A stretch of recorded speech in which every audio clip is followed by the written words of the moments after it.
Halo Sobat ASN, perkenalkan, saya Endo. Saya Nesa. Kali ini kami membawa sebuah topik pembahasan menarik bagi kita semua para Sobat ASN yang mengabdi untuk negara, yaitu standar kompetensi jabatan.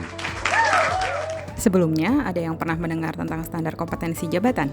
Atau malah belum sama sekali? Tidak masalah, kita akan bedah bersama-sama. Nesa, apa sih sebenarnya standar kompetensi jabatan itu? Standar kompetensi jabatan adalah deskripsi pengetahuan, keterampilan, dan perilaku yang diperlukan seorang aparatur sipil negara dalam melaksanakan tugas jabatan. Lalu, mengapa standar kompetensi jabatan diperlukan? Selain untuk menyelenggarakan manajemen aparatur sipil negara yang berbasis sistem merit, SKJ ini juga menjadi salah satu aspek yang diukur dalam evaluasi pelaksanaan reformasi birokrasi.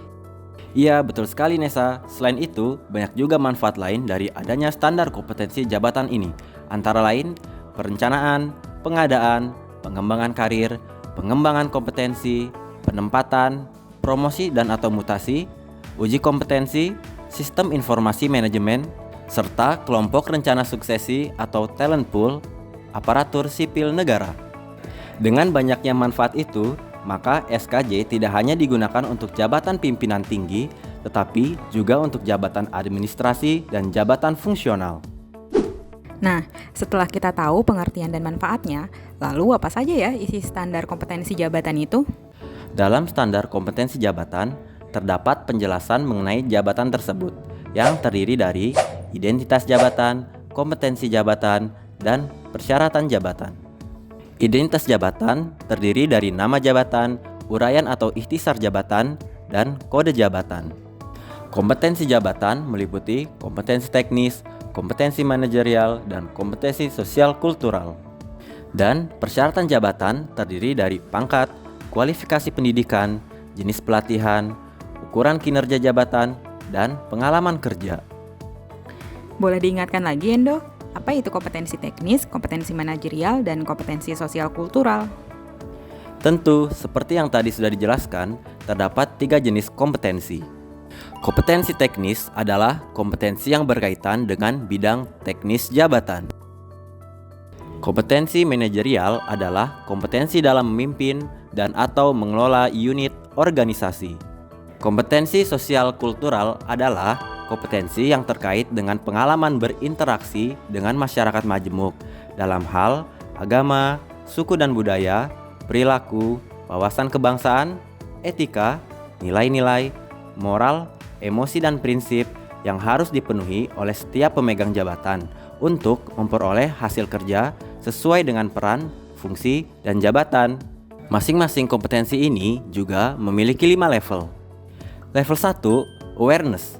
Di level ini, pegawai sudah mengetahui dan paham akan pekerjaannya. Level 2, basic. Pegawai bisa melakukan pekerjaan sesuai dengan arahan atau SOP. Level 3, intermediate. Dengan kemampuan analisis, pegawai bisa menemukan cara lain yang lebih efektif. Level 4, advance. Pegawai bisa melakukan evaluasi. Level 5, expert. Pegawai mampu membuat kebijakan secara umum yang berlaku di skala nasional.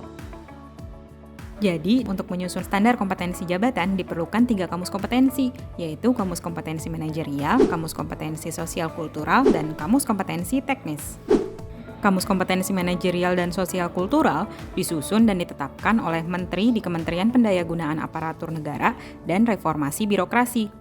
Sedangkan kamus kompetensi teknis disusun dan ditetapkan oleh PPK Kementerian atau Lembaga, PPK Sekretariat Lembaga Negara, PPK Sekretariat Lembaga Non-Struktural sesuai dengan urusan pemerintah yang menjadi kewenangannya setelah mendapatkan persetujuan Menteri. Sobat ASN tahu tidak? BKN sudah mengundangkan kamus kompetensi teknis bidang kepegawaian dan bisa dilihat di Peraturan BKN Nomor 6 Tahun 2021. Dalam kamus tersebut terdapat 22 kamus kompetensi yang terdiri dari 2 kompetensi umum dan 20 kompetensi khusus atau spesifik. Kompetensi umum adalah kompetensi teknis bidang kepegawaian yang harus dipenuhi pada setiap jabatan bidang kepegawaian. Sedangkan kompetensi khusus merupakan kompetensi teknis bidang kepegawaian yang harus dipenuhi pada jabatan-jabatan tertentu pada bidang kepegawaian. Nah, Mari kita masuk ke contoh form standar kompetensi jabatan untuk salah satu jabatan di Badan Kepegawaian Negara, yaitu Direktur Jabatan ASN. Bagian ini adalah identitas jabatan. Ikhtisar jabatan disesuaikan dengan Peraturan BKN Nomor 29 Tahun 2020. Bagian selanjutnya adalah standar kompetensi yang terdiri dari kompetensi manajerial, kompetensi sosial kultural, dan kompetensi teknis. 8 kompetensi manajerial dan 1 kompetensi sosial kultural diisi sesuai dengan Peraturan Menteri Pan-RB Nomor 38 Tahun 2017. Serta kompetensi teknis yang berjumlah maksimal 6 diisi sesuai Kamus Kompetensi Teknis di Peraturan BKN Nomor 6 Tahun 2021. Level masing-masing kompetensi ini disesuaikan dengan ketentuan untuk jabatan Direktur Jabatan ASN yang ada di Permen Pan 38 Tahun 2017 dan Peraturan BKN Nomor 6 Tahun 2021. Bagian terakhir adalah persyaratan jabatan yang diisi sesuai dengan jabatan tersebut. Salah satu dasarnya adalah PP Nomor 11 Tahun 2017. Demikian penjelasan kami tentang standar kompetensi jabatan. Semoga mudah dipahami ya. Kami juga mengajak Sobat ASN menyadari pentingnya standar kompetensi jabatan.